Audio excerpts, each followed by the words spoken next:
Your mind is limitless. The possibilities are endless. Awaken Your Mind Magic shows you how you can dream limitlessly and live your life on a new level.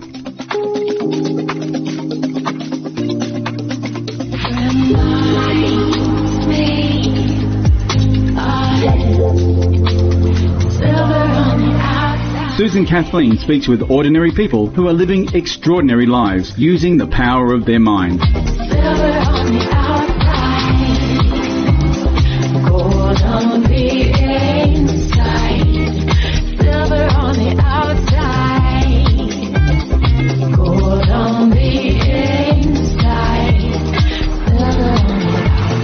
Abundance, prosperity, and success. There are no limits to what you can dream. Join Susan Kathleen on a journey into your dreams, making a difference and living life on your own terms. This is Awaken Your Mind Magic.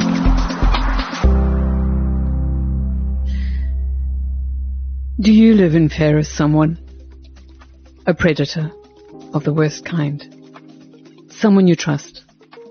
A brother, an uncle, a mother, a father, an aunt, a cousin, or a friend of the family.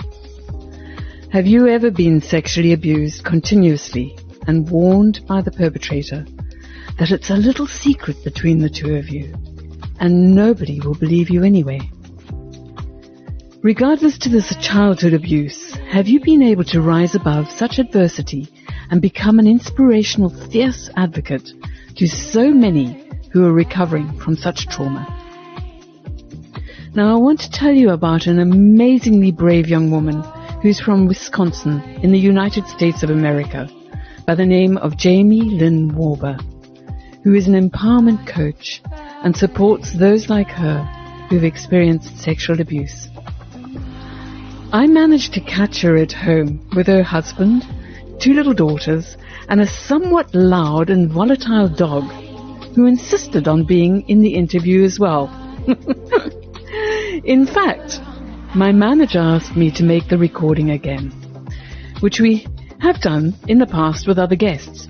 But I wanted those of you who are listening to know just what goes into a podcast and how clever our tech team are at normally cutting out the background noises and interruptions that often occur when recording an interview with a guest at home. You see, my reason for this is that this is my final interview for my first season with Awaken Your Mind Magic podcast. And next season will have a totally different format and feel. I want to also celebrate this month because of COVID-19. Many of the women's suffrage centennial celebrations originally planned for 2020 were restricted.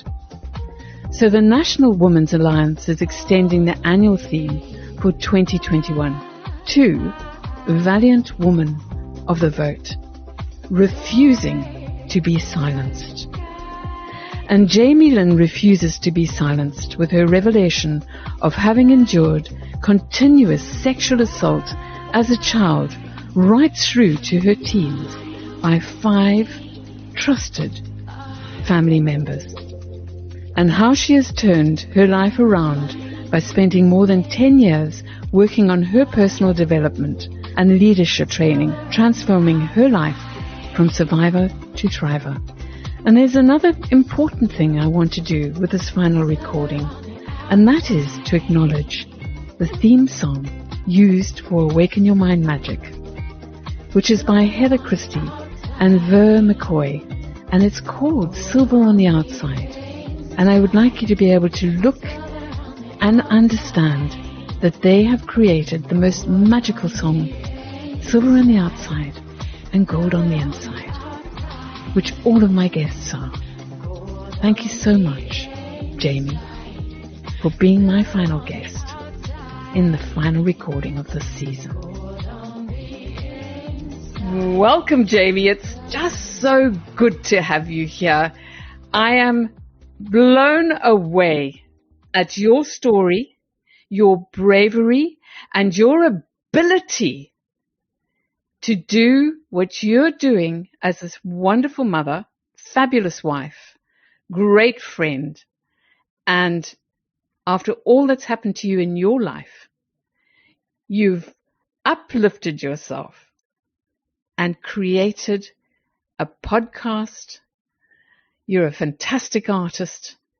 You have an online store, and you empower women all over the world with your story. Tell my audience, tell listeners, just exactly what you have done to awaken your mind magic. Thank you so much for inviting me to be here. And so I have this summit I put on twice a year, and I have 22 amazing people, you are one of them, to inspire people like me. Well, what are those people like me?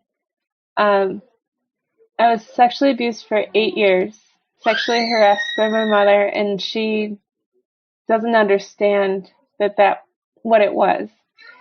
And all this time I had this knowing because of an experience I had when I was 7 years old. It was the first night in my new bedroom. My mom stayed up, she's actually pretty brilliant. She stayed up for 2 late nights painting my room exactly pink and blue. And it was great. It had this blue carpet, and it was fresh, and it had that funny smell. And she was so proud of it, and I was so proud of it. And the moon was full. I didn't have a nightlight yet. And I'm sitting there playing with my Barbies, and I hear my name being called. And I'm like, well, this doesn't make sense. I could barely hear it. So I go downstairs and I check, and I was like, Mom, did you call me? And she goes, no, I thought you were in bed. And her friend's sitting there, and she's like, yeah, we didn't hear anything. Are you okay?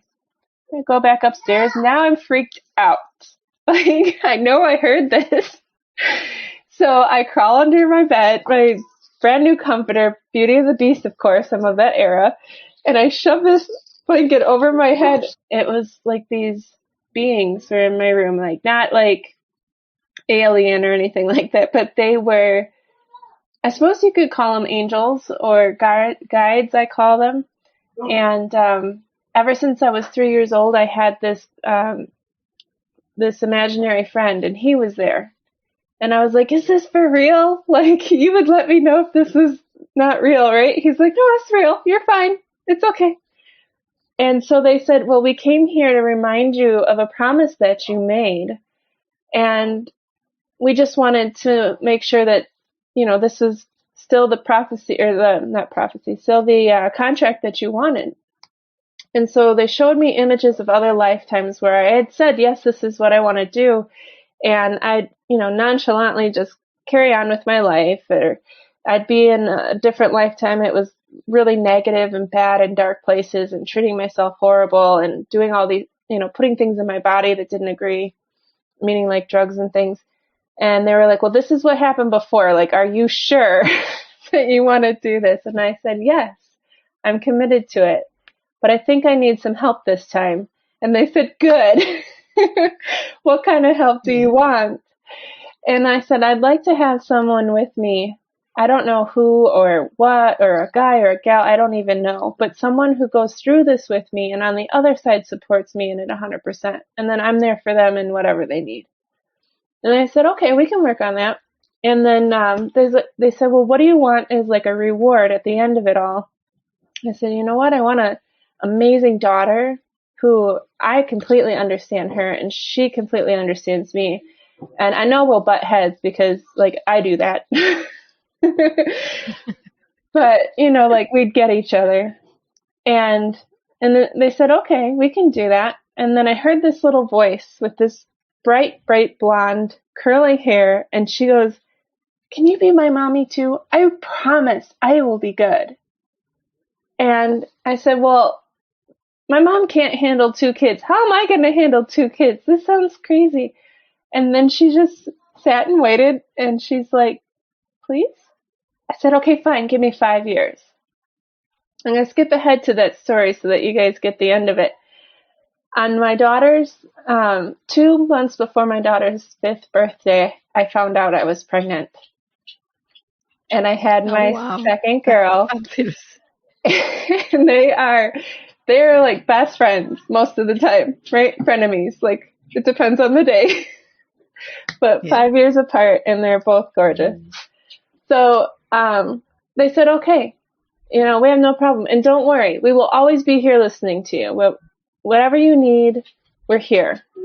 And I didn't equate this to like God. It felt like every time I went into a church and tried to have this match the way I felt with what they were saying, it just didn't match. It never did. So I never considered, I was born Christian, baptized Christian, but never felt accepted inside of that ideal way of living. So I struggled with that for a good long time. But I had to set that aside because they said, in about 6 months, your life is going to change. And I said, okay, like bad or good, or, well, change is change. It's up to you whether it's good or bad. I'm like, okay, that's true. Okay. So, at the age of 7, I started to realize like who the people were in my life. Like, life was blissful until age 7, when you're like, oh, people get mad. Oh, I might be wrong. And I think there's something in the brain that like develops at that point that starts having you do that. So my cousin came over to the house to help clean for some reason. He's just really good at it. And he found this mirror and this blade tucked underneath the waterbed. It was like in the corner of a waterbed. And he's like, well, that's weird. Why would you put a blade under a waterbed? Like, wouldn't it pop? Well, he must have told my dad, because not even a week after he had left to go home, my dad's pouring this white powder out into the toilet. And I was like, Dad, what's that? And he goes, this is Mom's bad habit. Okay, it's a bad habit. And I walked away. Later on, I found out that's cocaine. So my mom, that New Year's, she gets a phone call. So I'm listening in on the other line back in the day when we had phone lines, landlines, and my uncle is sitting there saying, you have to forgive me because Jesus says so. And my mom's like, how dare you question my faith? How dare you question like my forgiveness of you? You have no right to be forgiven for what you've done. So what was done to her wasn't explained until years later to me, but it ended up in a severe migraine. She couldn't see because the lights were too bright. My dad took her to a mental hospital that night. Luckily, my dad's friends were over for New Year's, so they stayed with us, and we stayed up as long as we could as kids, and other than that, wasn't really aware. That spring, she goes into a mental hospital. Dad was like, you know what, you've got this house, you've got these kids, we've got this big, beautiful yard, and these dogs, like, our life is perfect. Do you want to fight for it, or do I have to take this away from you? Because her addiction got pretty bad at that point. Yeah. So she went into recovery. She told me that I never knew, but I knew because, like, she would do the day program, but she would be home before I got off the bus, which was unusual. So I knew something was different. It seemed like she got her life in order pretty quickly, and now I've learned that if you choose to really heal on that path, it takes a long time. It takes commitment. It takes going to AA. It takes your spouse and a sponsor. And she didn't do all of that. She just went to her day program and figured that she was cured. That fall, she adopts her nephew. She had this thing about boys, and I felt it about her, and I've heard her say it, like, my sister and I weren't enough because we weren't boys, or she had to have another child because she had to have a boy, or something like that. So turns out my cousin was a runaway and, dangerous, lots of stuff going on in his life. And the night we picked him up, we pretty much saved his life. And so he comes home with us. He's got nothing but a milk crate and some stuff in it. So we go straight to the brand new Walmart and we buy him and brand new pillow and sheets and, all this stuff. And my sister was moved upstairs next to me so that he could move into here. As I put the pieces together, she was planning this for over 2 years. And she didn't approach my dad about it until a couple of weeks before the adoption, quote unquote, was final. And what was said there was, either you have me or let me adopt him or I'm going to divorce you. So my dad allowed this boy to come into our home, 12 years old, already experiencing sex. So, Jamie, I'm going to interject here as well, because I'd like to be able to clarify. Your mother for 2 years, and she was a cocaine addict. Yeah. She manipulated the situation to be able to adopt her nephew, who was a runaway and had juvenile issues.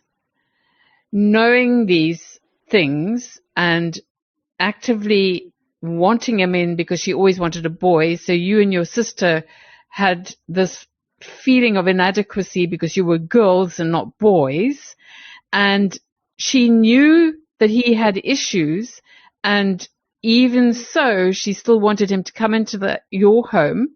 You were moved from your own bedroom to upstairs with your sister, and from there, she then went forward, even without telling your dad, with adoption. So he was adopted into your family. Is that so? Yes. I don't know if it was like legally signed, but my mother was his parental guidance. Mm-hmm. And it came from a conversation of she wanted to fix him. She wanted to make him better, give him a better life than living in a city. That night, I was constantly talking to the spirits, which I lovingly call them. And they said, go talk to him. Mom said, leave him alone. So I'm like, okay, well, I think the spirits have more of a say here. So I went into his room and I talked to him. And he didn't want to talk to me. He was working on this brand new model. It was like a birthday. He got all this stuff today, so he's working on this car model, taking all the pieces apart, getting ready to paint them. And I said, can I help? He said, no, I have to do it by myself. This is for big kids, not little kids. I said, okay. He's 12, mind you, and I was 8. And I was like, well, why did you close the blinds? My mom bought pink blinds for the room, and I'd never seen them closed, ever. And he's like, well, I got the one down, but I can't get the other one down. And I'm like, yeah, that one's finicky. Do you want me to put it down for you? So I did, because he had a fear of not being able to see out the window. He grew up in a city, street lights, you can see out the window. And when you couldn't see out the window in the country, it freaked him out. I said, well, I'm going to go to bed, but if you ever really need anything, just let me know. And, I just want to make it a little better for you here, because I can't imagine getting ripped out of my home. And he said, do you mean that? I said, yeah. He's like, well, after everyone goes to sleep, can you come downstairs in a bathing suit? I was like, do you know that Dad keeps the house at 64 degrees? It's cold in here. I thought he was joking. I was like, a swimsuit in the middle of winter. How am I supposed to find that? And he's like, well, if you don't care about me, then you don't have to, I guess. I was like, oh, fine, I'll do that. And you were only 8, and he was 12. Mm-hmm. And already he was, because of his background, he was now inviting you to come back, clearly to sexually abuse you. Yeah. Which, of course, I didn't have a clue. It just felt weird. So I'm digging for this swimsuit, and begrudgingly, because I'm thinking, I don't like being cold. I get down to the dining room, and I hide under this antique table that used to be in my great-grandpa's bar, and I'm just hugging the leg of it. Like, I used to run cars up and down it and play camping under this thing, so this table was safety to me. And I asked the spirits, do I really have to do this? This doesn't feel right.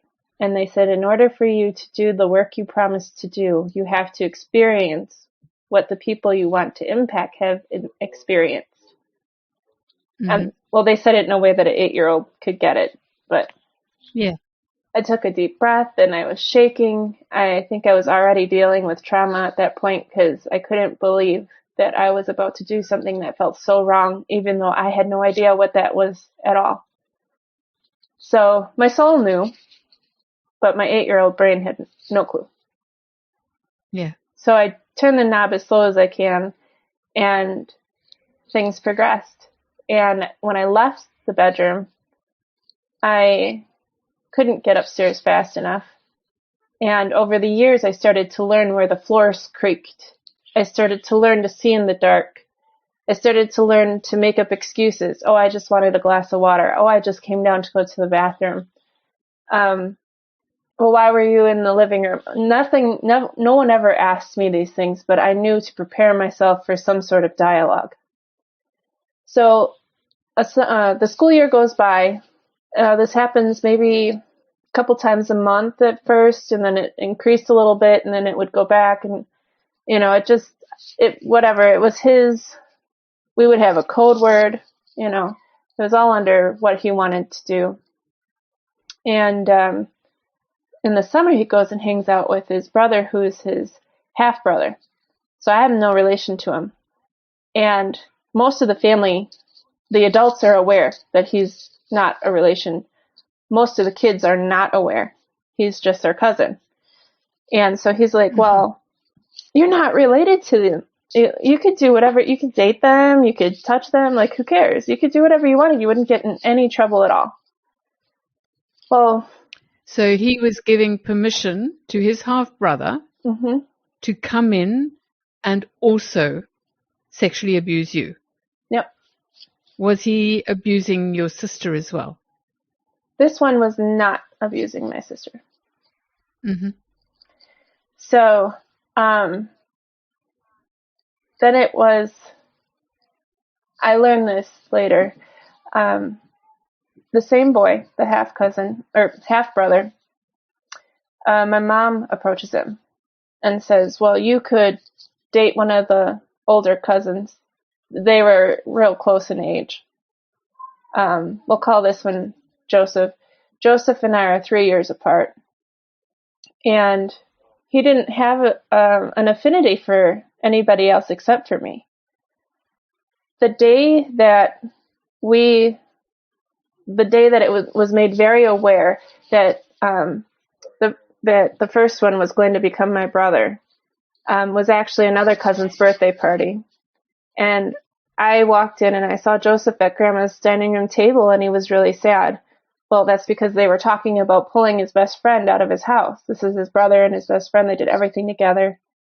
And then he left. And I asked him what's going on. He's like, well, he always leaves, so, he doesn't really care about me. So I brought him this cupcake, like Grandma's gourmet cupcake with the cherry on top and the foil that wrapped around it. It was like a New York cheesecake. And I didn't like it because I didn't like the cherry. So I handed it to him.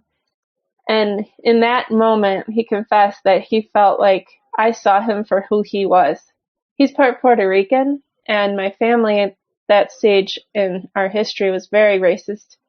So everybody treated him like an outcast. But my dad raised me that it's not the color of your skin.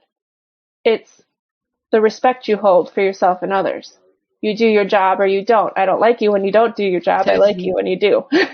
The dad was very wise with his counsel. Yeah. And he grew up in the country. So, it was just amazing. Like that was a big thing in my family. You had the city, and then the country were supposed to be dumb and rich, and the city people were supposed to be smart and poor, I guess. That was, anyways, so I didn't see him for his pigmentation.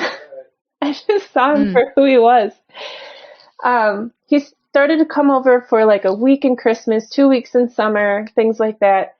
And things with him actually started at Christmas, and we would call it a bear hug. Everything was over the clothes, but the hips would go towards each other, and I'd be like, why did you do that? And he's like, oh, it's just a bear hug. Like, okay, do it to the boys then. And he, did it chest to chest, manly, right? But he'd be so sweet. He'd clean my whole room because he wanted to hang out in my room instead of wherever else in the house. Or his brother would be like, come hang out with me. You're here to hang out with me. And he'd be like, no, I'm talking with Jamie. I don't want to go outside right now. So I didn't view the relationship with Joseph as something as dangerous or something that should, like, when it got to a position that I didn't really care for what we were doing, yeah, but I didn't have the heart to voice it. And apparently that particular part is called grooming. I was trained to think that I am less than and they are more. So what I want is not, it doesn't matter. So he was number 2. Number 3 comes in, there's 5 total. Number 3 comes in because he sees us. We're at my cabin and the beds are actually up in the rafters and down at, like, we have a 4-car garage filled with beds. This thing has never been a garage. And this is my dad's side of the family. And so we're up in the rafters and the one sees us. And I'm like, he can see us. And Joseph's like, no, you can't, nobody can see in the dark that good. I was like, no, he can see us. He's not moving. He's staring at us. We have to stop. And at this point, it was under the clothes. So the next morning or the next day, he's like making this big fit that he has to sleep in that particular bed with Joseph because it's not fair. And he whined his way into this. He gets up into that bed. I'm like, well, I'm not going to go up there tonight, right? Because he's there. They pull me up there, and I'm afraid of heights, and I'm nervous, and it's a concrete floor. So you can imagine terror in a child. That was that right there. So I climb over the one, and I'm in the middle, and they were like, we're going to play truth or dare and kiss him. We're like, okay, quick peck on the cheek. No big deal. Yeah. And they're like, that's not a kiss. Like the kiss that I taught you. I was like, ugh. That was the end of it. And so there's number 3 because he kept pursuing me and he told me that the typical, they won't believe you over me BS, you know, and so that's, he goes home and tells his brother, like, guess what I got to do with who? So not even a year later, his brother comes to me and he's younger. And that's a very important piece. He's younger. And he's like, we'll only do what you want. And I was like, fine, then just go away. But we had to do something because what if it broke the silence of it all? So that's number 4. Number 5 is actually the oldest brother of the one who moved in and the half brother Joseph. And apparently he had a crush on me since he was 12 years old and I was 5. And I don't know if these numbers are exact because what I do remember is I was 14 and he was 21. And he had it in his head that we were going to get married, that I was going to be a singer in his band. I've been told I can't sing, so I thought that was a joke. The first time I actually felt any sense of rape was with him because I couldn't pull back when he wanted to kiss me. He wouldn't let me go. And he's like, oh, I was just being passionate. I was like, no, that wasn't passion. That was something I didn't want to happen. Yeah. Then we take a trip. And you were that much older, of course. Yep. Yeah. And we had, the whole family, except for a couple people, took a trip to Kansas to meet some friends or to meet some family. And I was getting along really well with the third cousin. We had a lot in common. Spent a lot of time together. He was telling, like, we were across the street from his school and he was telling me all about it. And I was like, wow, I thought I lived in the country and had a small amount of people. You only have 200 people in your whole school, K through 12. I was like, that's small. So we were laughing about that. Well, the one who with the threatening of, they won't believe you versus me, he didn't like this communication. He didn't like this attachment. So everybody had gotten rearranged one night. We were all sleeping in different places. It got too hot out for the parents. So the kids basically got couches and floors and the parents took all the beds. And so, the one who had threatened it, we were in the same room and he's like, no, you should take the couch. I was like, well, that's pretty nice of you. I didn't expect that. Okay, I'll sleep on the couch. About 2 hours later, he shakes me to wake me up. And he's like, come here. And he was sweet at first, romantic notions. And then I was like, well, I'm actually tired. I'm going to go back to sleep now. Are we done? And he's like, no. And then he stopped talking to me. He got cold. He got silent. And he did what he wanted to do. And then when we were done, he pushed me onto the floor. That was my first experience of rape. Yeah. Well, in actual fact, what you were aware of, but right from the outset, from the age of 8, you were being raped. By the other people. Yes, and I don't like the word because I know that there's layers to it for me. So I call that molestation. When I was... And grooming. Yeah. Grooming. I was groomed. And taking advantage of you as a child. Yes. I was groomed. I would say yes, so I would say that anytime I would say yes, that was molestation because I was, in my mind at that moment, a willing participant. But when I wasn't willing and it wouldn't stop, that's what I would call rape personally. Yes, absolutely. And of course they were grooming you and frightening you by saying your parents, people won't believe it because, and this is exactly what abusers do. And they sugarcoated it with, no one believed your mother, so why would they believe you? And that so you're a woke me child up. of that's really sad because you are a child of continued abuse from learned behavior as well, from what happened to your mother and consequently what she had to live through. She became a cocaine addict. Yep. She couldn't cope. And you have the strength. I mean, what I understand as well, when you talk about your angels or your guides, the voices that are with you, they are what carried you through and gave you strength. So 100%. You had this the wonderful ability to be able to speak to your special friends, the people, the angels, the guides that made you feel better when you were in a really bad place. What happened afterwards, after you realized that this was rape? I started to get angry. I started to do things I wouldn't normally. That was an era where instant messaging was really popular, and the pre-Facebook, pre-MySpace even, it was these just groups of people chatting. It was like, how the heck do you keep up with that? Well, somebody would figure out that I was a female, and they would private message me. And it only took 3 or 4 times to realize, well, if I don't talk about sex, they're not going to leave me alone.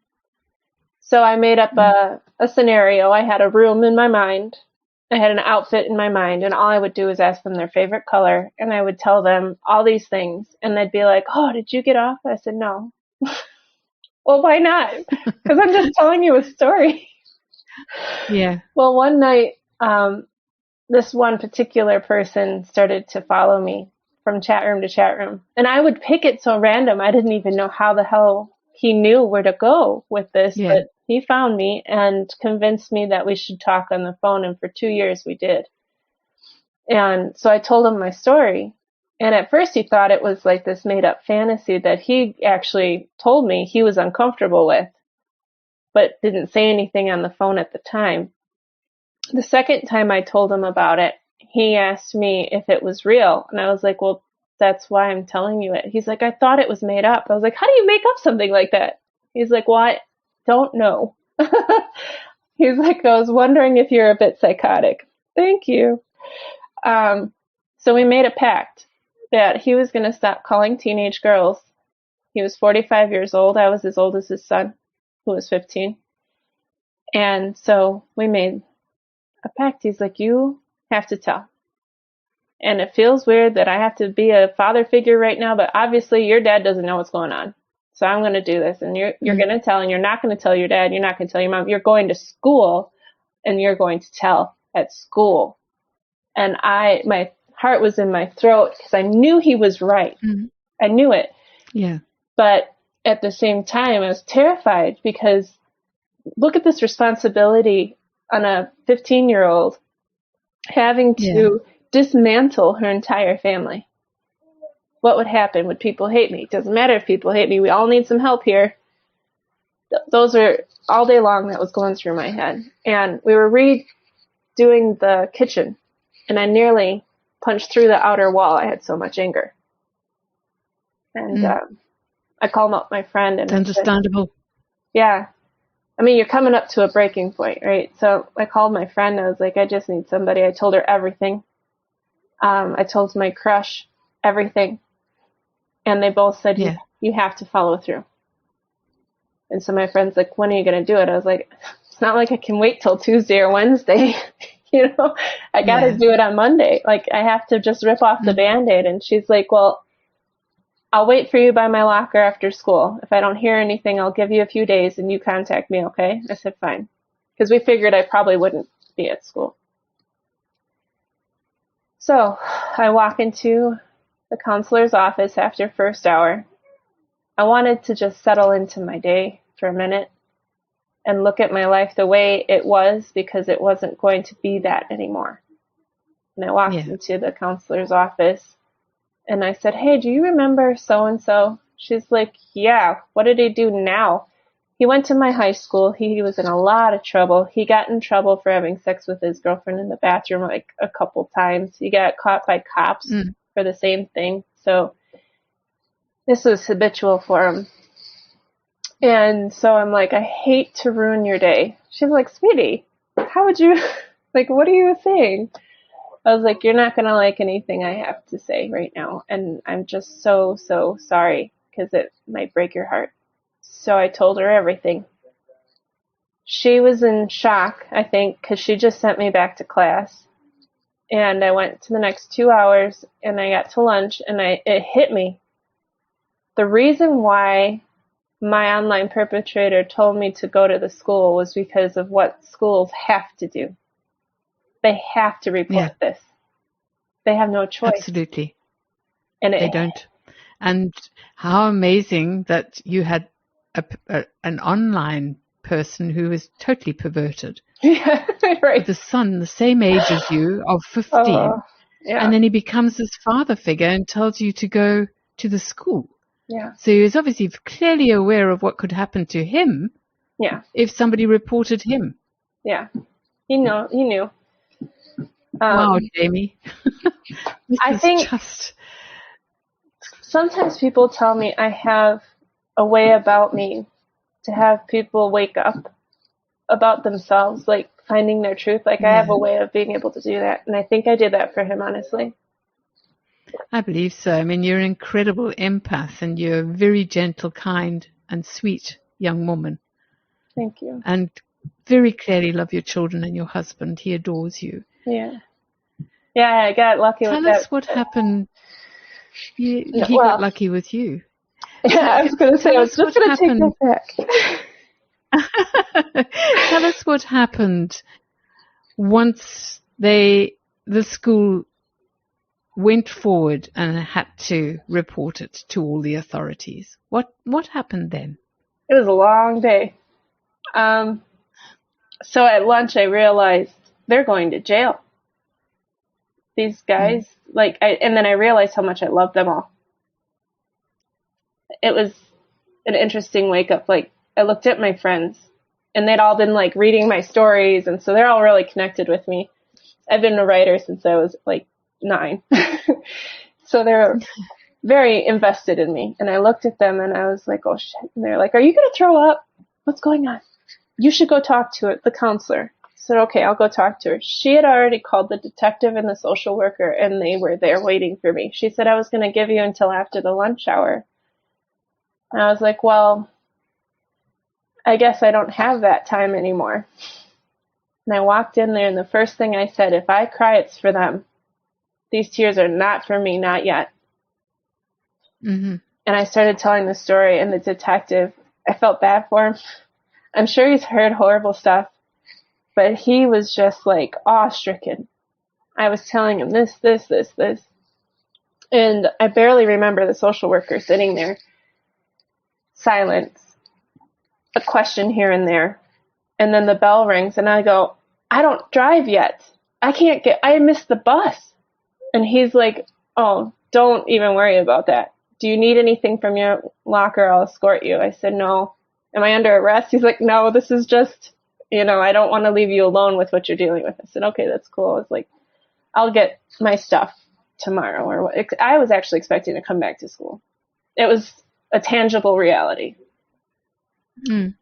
And the guy, he's like, I apologize, my car, I don't want to treat you like a criminal, but like my desk is the front seat of my car is stacked with papers and books and this little wraparound desk thing. And he's like, I feel so bad. And I was like, that's okay. I kind of always wanted to know what it was like to sit in a cop car anyway.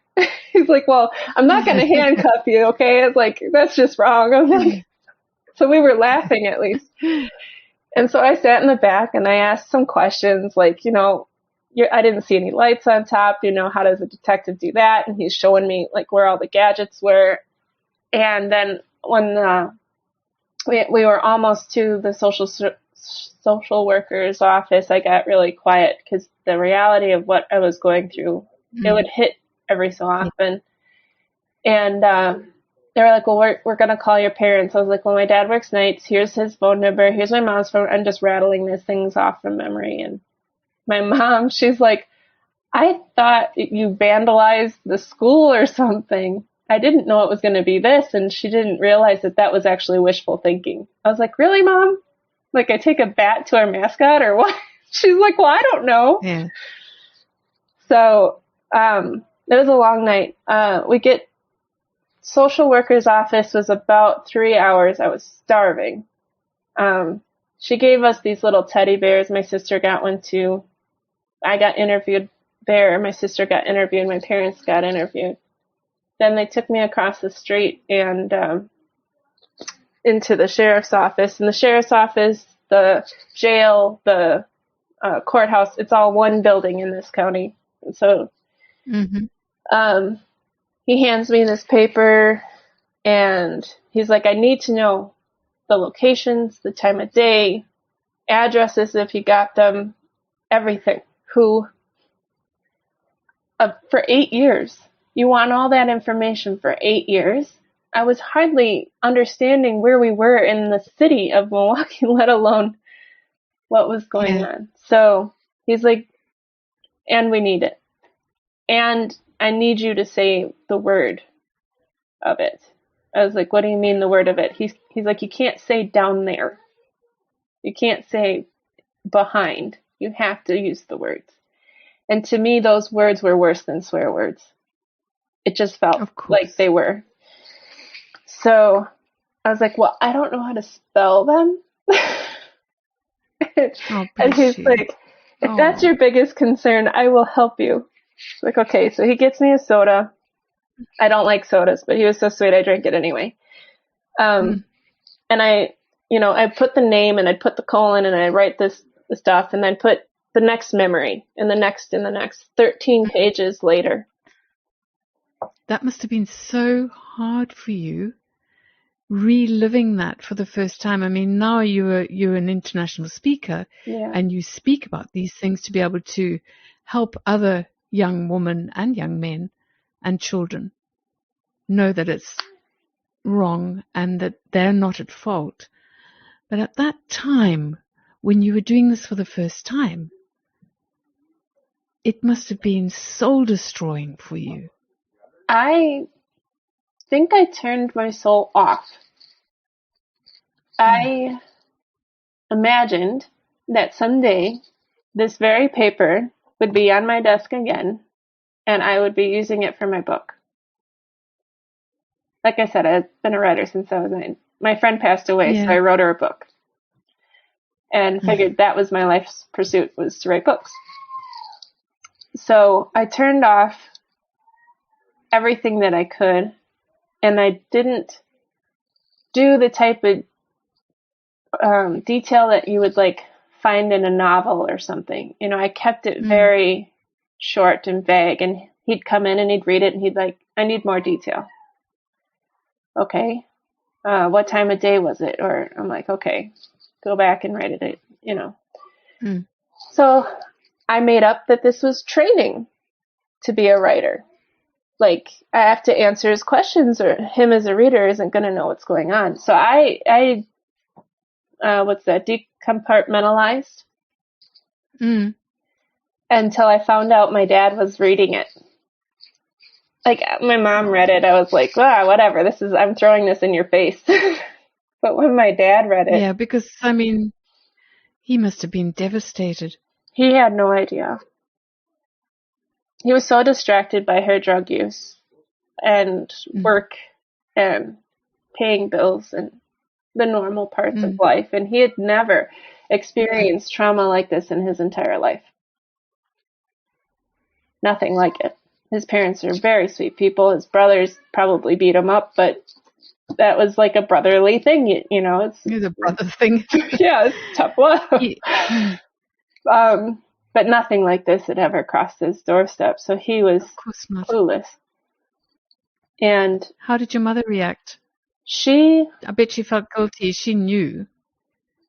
I don't know if she knew quite. Yeah. She did find a journal one time, a piece, and I ripped it out and I put it in my pillowcase. And at that point, I had thought, I want at least this particular one out of my life.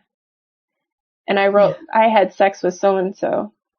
And she's like, you can't write stuff like that. This isn't a joke. And I didn't have the heart to tell her that it wasn't a joke. So here we are with all of this. First thing she knows to do is take me to a therapist. So absolutely, because she's been through this herself. Yep. Yes. 18 years of it, by the way. She did 18 years of this with a 10-year-old senior, 10-year senior brother. So it was in her house every day. And he'd come home from the Navy and, it was so hard out there. You're the only one that makes me feel safe. So she moved out of her parents' house to move in with my dad.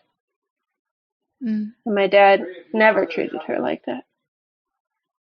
But she didn't. She must be so proud of you that you are brave enough to do what you're doing now and speaking out. No. She's not? She doesn't like to be painted in any sort of negativity. Before her cancer, before her brain injury, she was somewhat supportive. She's like, yeah, go write your book. Yeah, go do this. Well, I wrote through As You Wish Publishing. I'm in a couple of their books, and I shared one with her. And she's like, well, that's not how it was. So the mother I know her soul to be is proud. She's amazed. But the mother on this earth, in that body right now, she can't be. The human form. Yeah, she has no comprehension right now of the work that this will do good with. The goodness that this can bring. So you're a very forgiving and beautiful daughter. Thank you. I really am so impressed with you, Jamie. What happened when you finished with a detective? What was the process, and what did the law continue to do with these people? Yeah. So these predators. He let us know what the process was going to be like and what the likely outcome would be and what they would have to do. So I had this imagery in my head. So at the time, the one that was adopted into my home, he worked nights as well. And he was only like a 15-minute drive away from the sheriff's office. So as soon as they were done with the paperwork with me, which took 2 days, well, not 2 days, but like 4 hours, he took a car down to the work and pulled him out of work and asked him a few questions. And of course, he denied everything.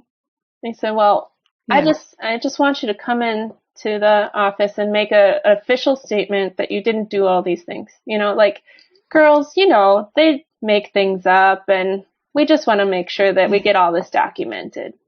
And the detective told me he was going to play it this way. So he's the one who started it all. Remember in the beginning that he invited his brother. He was the one, he's the one who told you to go down in your swimming costume. Yes.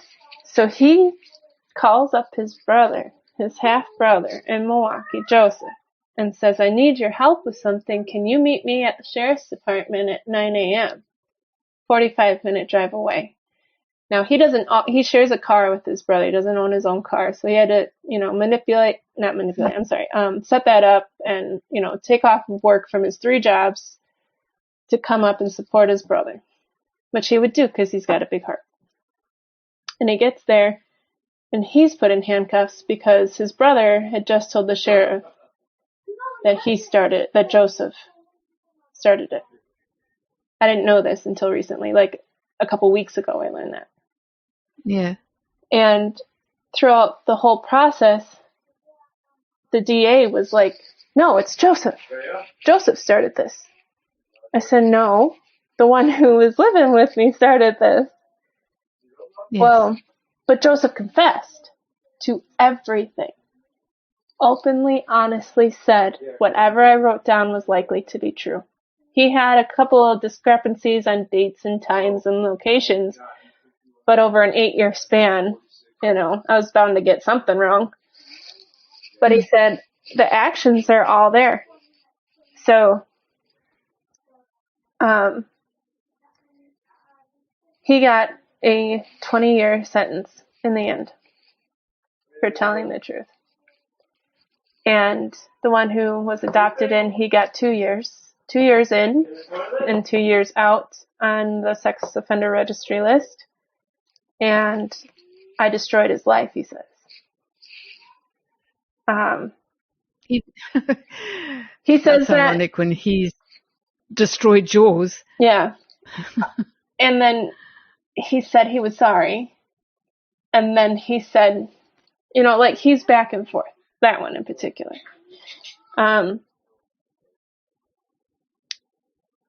My uncle, the next day, my uncle was home with me, and he came to the house to get some clothes. He was living with us again. He had moved out, and then he came back. So he just needed clothes, and the detective said that it was fine to do, and he came without escort. So my uncle let me say my goodbyes to him, and at first he did say he was sorry. But then in conversations later, years later, he's like, you don't know what jail's like. You don't know what it was like to be scrutinized. You don't know what it's like to be told that you're a monster. I was like, you only had to deal with that for 4 years. Your brother's on paper for 20 years because of you. Because of what he did, yes. But because of you, they pushed harder because of what you said. So, when the 14 and 21 guy, he got 6 months probation. And the one that were closer in age, the 2 brothers that way, the one who said, they won't believe you over me, nothing happened there. With the younger one, we thought court was done and over. Oh, I skipped kind of a key thing. I'm going to go back to what court was like. So all of them said, yes, we did it to a point. 2 had lawyers right away. The half-brother, Joseph, did not have a lawyer right away. So he's 19 years old, scared, denies it for about 15 minutes, and then confesses. And with the one that moved in with me, they played good cop, bad cop on him. And they were like, oh, girls, they just throw themselves at you, don't they? They don't even have half a regard for what you actually want. And he's like, yeah. So his lawyer told him to confess to, certain things, but not the things that could get him in trouble. Anything that he did over the age of 18, he was to deny. Anything under the age of 18, confess to only a couple of things. Mm-hmm. So we get to court, and I had just that year, or previous year, started to call him my brother. It had taken all that time. to accept him as a brother. And it was funny because it had taken him that long to accept us as sisters. And so we wrote these things on our Christmas cards on accident to each other, you know, not knowing, not on accident, but not knowing that the other one was doing it. So we had a good laugh there. And so I stayed up until like 1 o'clock in the morning writing my goodbye letter to my brother. And it was like 4 pages back to back, handwritten. And my mother had done the same. Hers was a lot shorter. But we get up to the door. We get to the door of the courthouse, or the courtroom, and she goes, well, how long is your letter? I was like, I don't know. It might take me 10 minutes to read. I was really bad at guessing time and speaking at that point. It was like 10, 20 minutes. I don't know.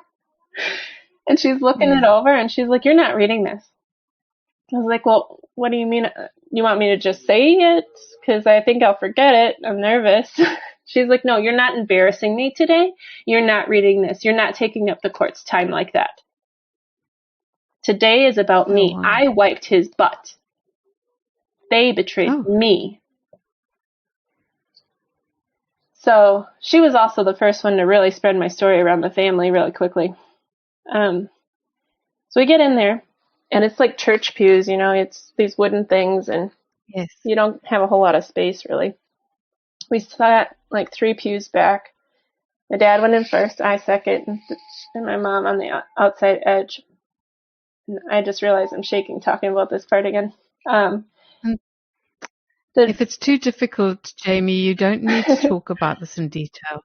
Well, I like to bring out these key moments because I think they're important. But I look up at my dad. I've never seen this man cry, and a single tear comes down his eye as the judge is reading what happened and why the sentencing hearing is happening. And then the judge goes, well, I don't remember all the verbiage of the day, but the judge eventually says, would the victim please come forward and make their statement? And at first I was like, is that me? Like I was confused. I didn't realize because of what my mom had just said. I was like, I wonder if that's true. Like maybe I'm not the victim. I'm not sure. So I stood up and she grabbed my arm and she put out her leg and I stepped over her and I ripped my arm from her hand and I walked up with my papers and I got in trouble later at home.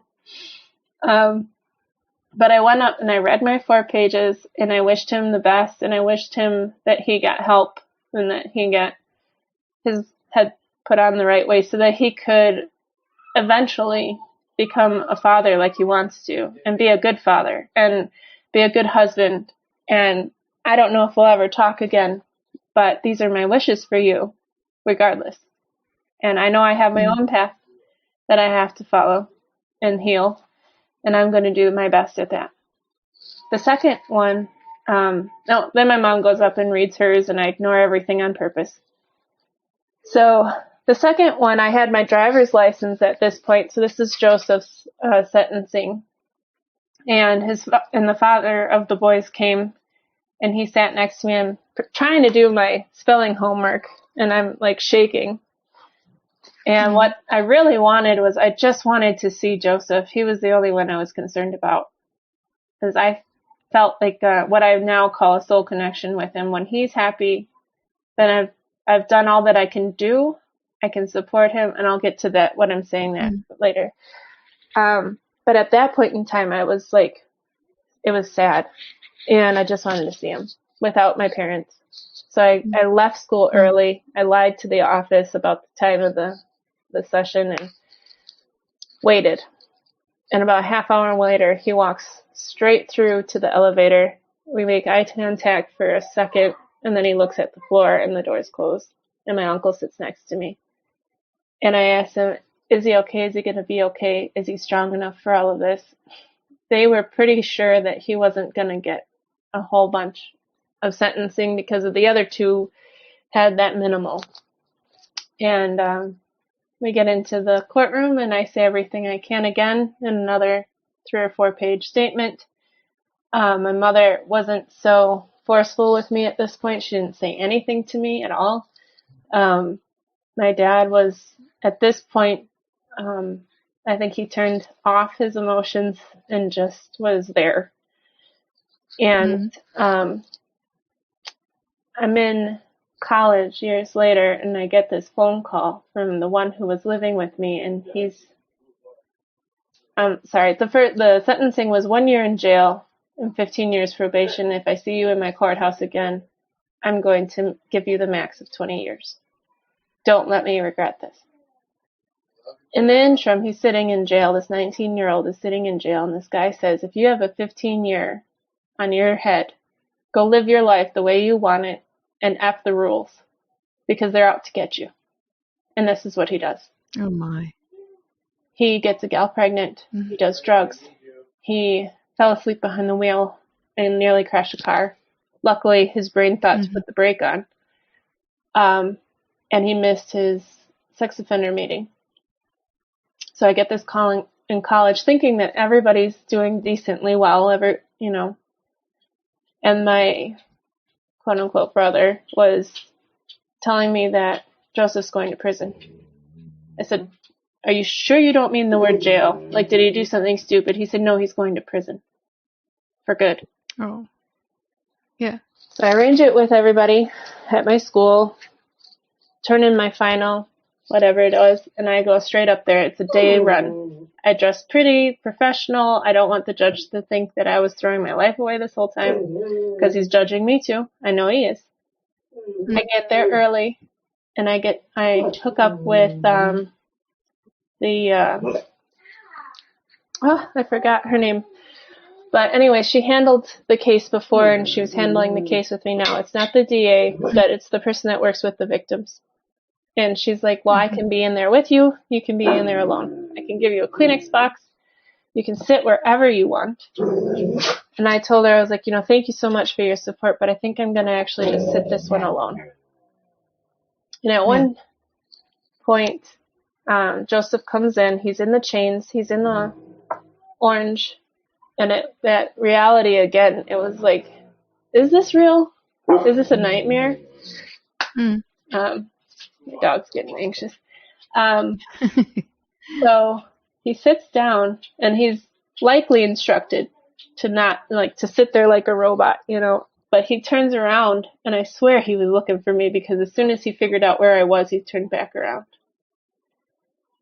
And I go up there, and I tell the judge, I don't believe that he's a threat to society. But then again, what do I know? I haven't spoken to him since the last time we sat in this courtroom. It's just I know in my heart who this person is.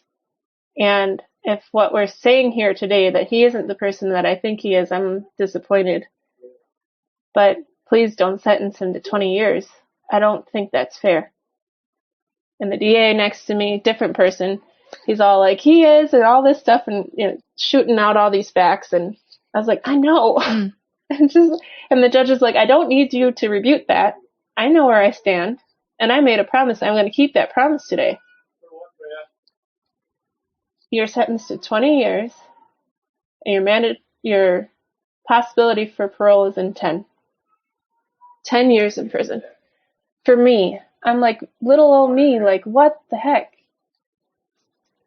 So I'm like, well, I probably have a lot more work to do than I thought if I'm putting him above me again.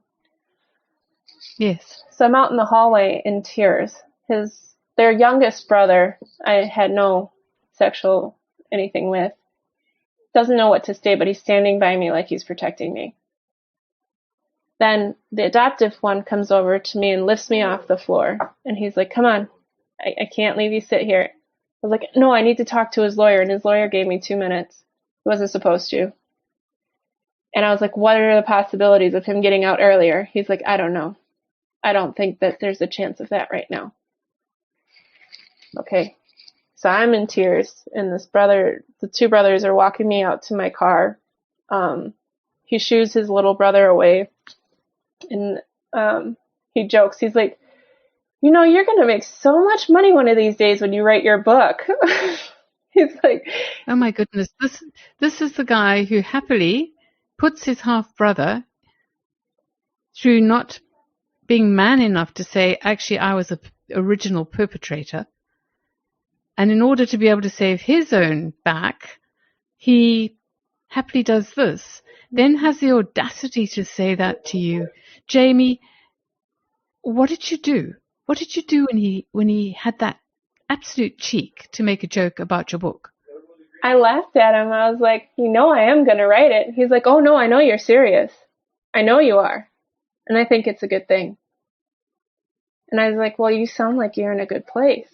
He's like, I am. I'm happy. Marriage is going good. Until it didn't. And a few years later, I get a call, you better not write that book. I don't want my life spattered all over the world. So he has so much belief in me that I'm going to be in a position like this right now, that I'm going to be around the world. Where you are now. Yep. And now he's scared.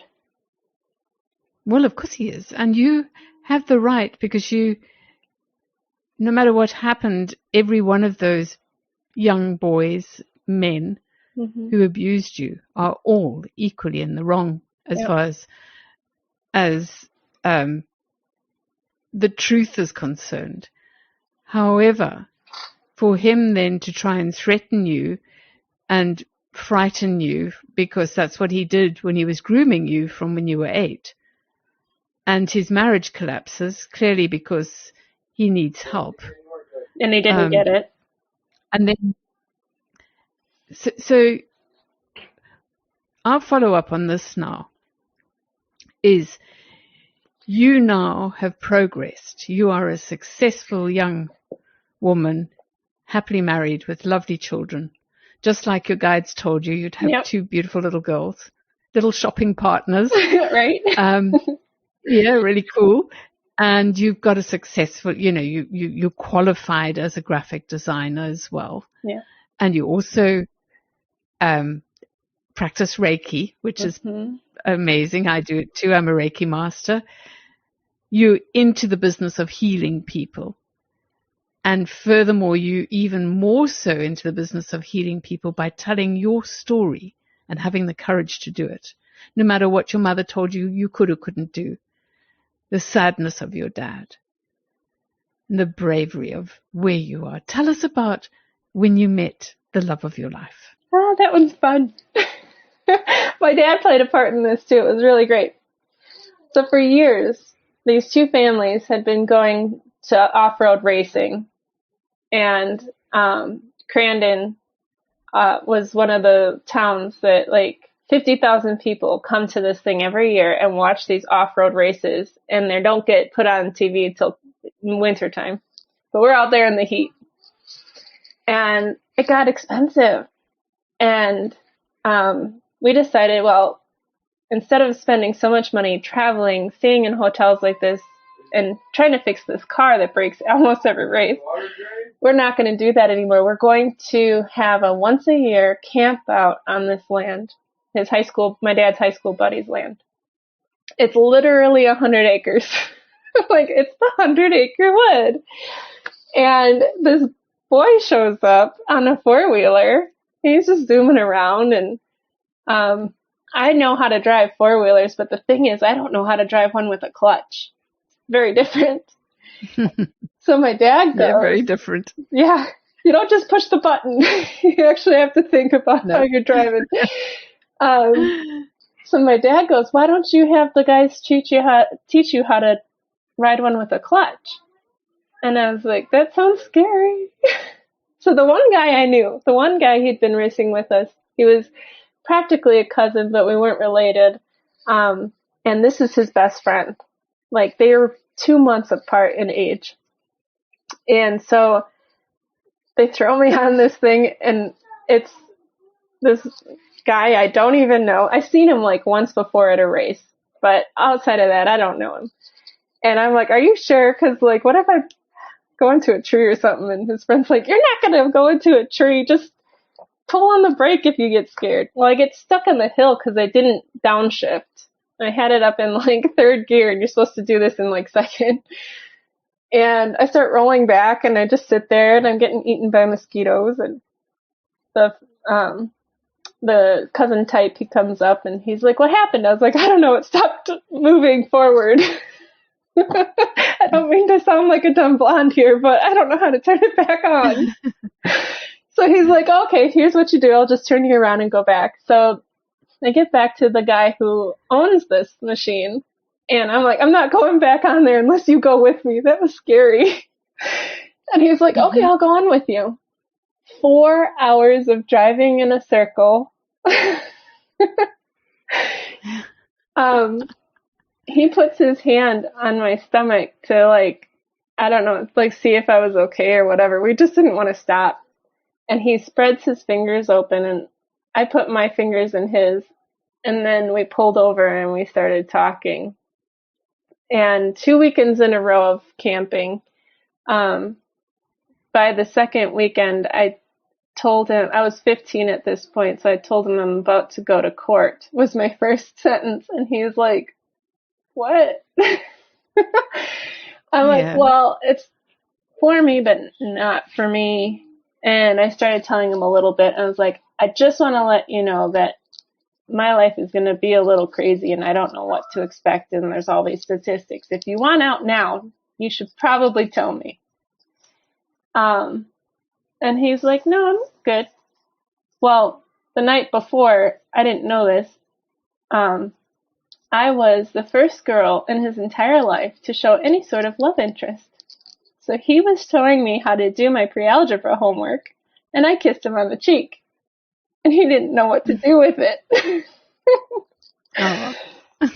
So later on in that evening, we ended up walking somewhere, and I kissed him again. And then next weekend, he invited me to go to a drive-in movie. Yeah, there's still some of those around. And we watched all of Shrek and part of A Knight's Tale. And the movie cut out. And so we just sat there, and I was petting his arm for about an hour. And he's like, well, we should, it's getting late. By the time those movies are over, it's like midnight. And so he's like, we should probably get back. Your parents are probably worried about you. I'm like, yeah, I don't care. And I fell asleep in his lap all the way back. And he parked, this is all sand and everything. So he couldn't actually get his truck to go back there. We actually had to walk the mile back to the campsite. And he's like, oh, you're waking up. I'm like, yeah, how long was I out? He's like, well, I hope you're not creeped out by this, but I was watching you for the past 20 minutes just sleeping. I was like, that's kind of cute. So the next day we make out in a rainstorm, and I was going to walk back, and my uncle, my dad's twin, he's like, it's raining. I'm going to come pick you up, because he left, and he said he was on cloud 9. It took 2 hours for him to get home, and he was on cloud 9, But I was dating somebody at the time. And so who I was dating, he was sick. He had a cold, and he wasn't at school. And so every day he'd be like, am I your boyfriend yet? I said, no, I didn't break up with him because he wasn't at school. I'm not going to break up with him on the phone. He wouldn't even pick up his phone. He was that sick. So Wednesday, I was like, hi, are you feeling better? He's like, yeah, much better. Kiss, kiss. Go to class. Next time we passed in the hallway, I was like, I have some bad news. And he's like, what? I was like, I'm sorry, but I'm breaking up with you. I didn't tell him why or anything, and the look on his face was horrid. I felt so bad. But I knew for a few reasons it wasn't right, because when we would interact, it felt icky to me. Like, it wasn't like I was wanting the interaction. It was more like he was asking for it. So, and of course you were nervous about anything like that because of your history of abuse. And I was literally looking for a husband. I had it in my head that I was looking for a husband. Like, I was going to stick with the guy that stuck. And so I get home and so excited, like so giddy excited. I called him and I was like, I'm your girlfriend now. He's like, oh, thank you. He'd never had a girlfriend before. And he's been able, it's so lovely. And he's been able to support you through, well, even during those bad times. Yeah. Through the courts and everything else. He didn't come to the and court how old hearing. Were you when you got married? 23? Yeah, I think I was 23. So he hung in with you right throughout.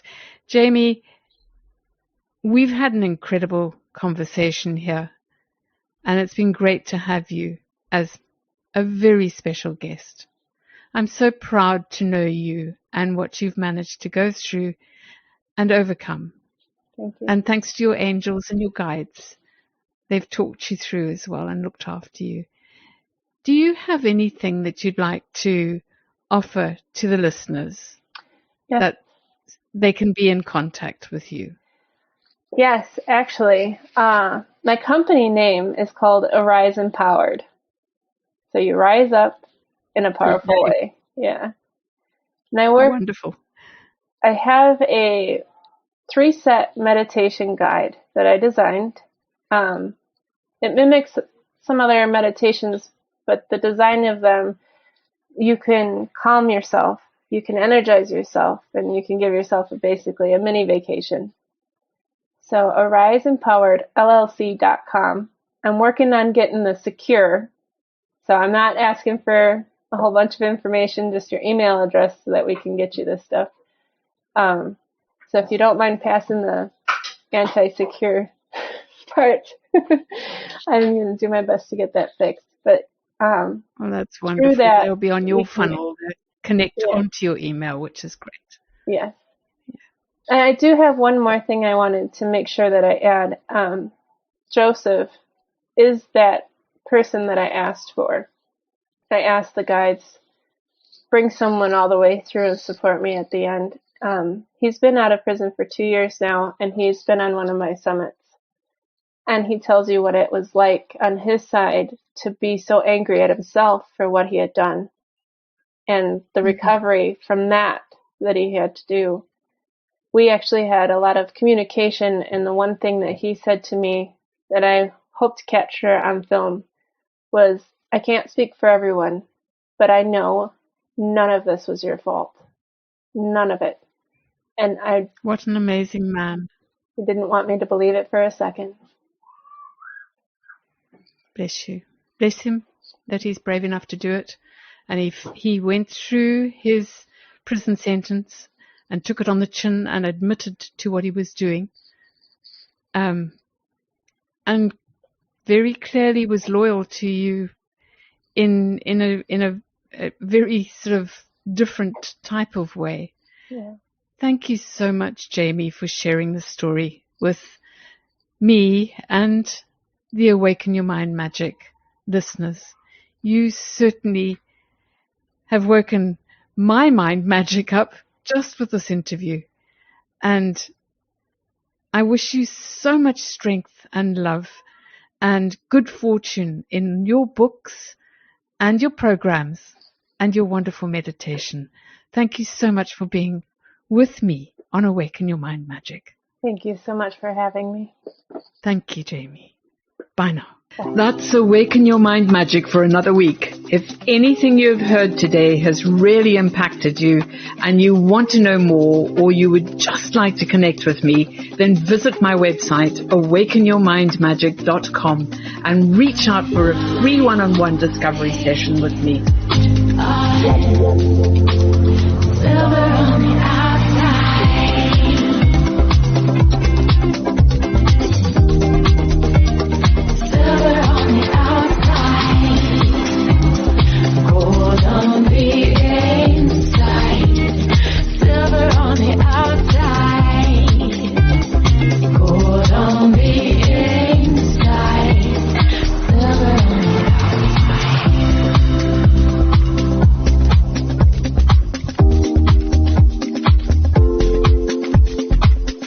I'm Susan Kathleen, and this has been Awaken Your Mind Magic.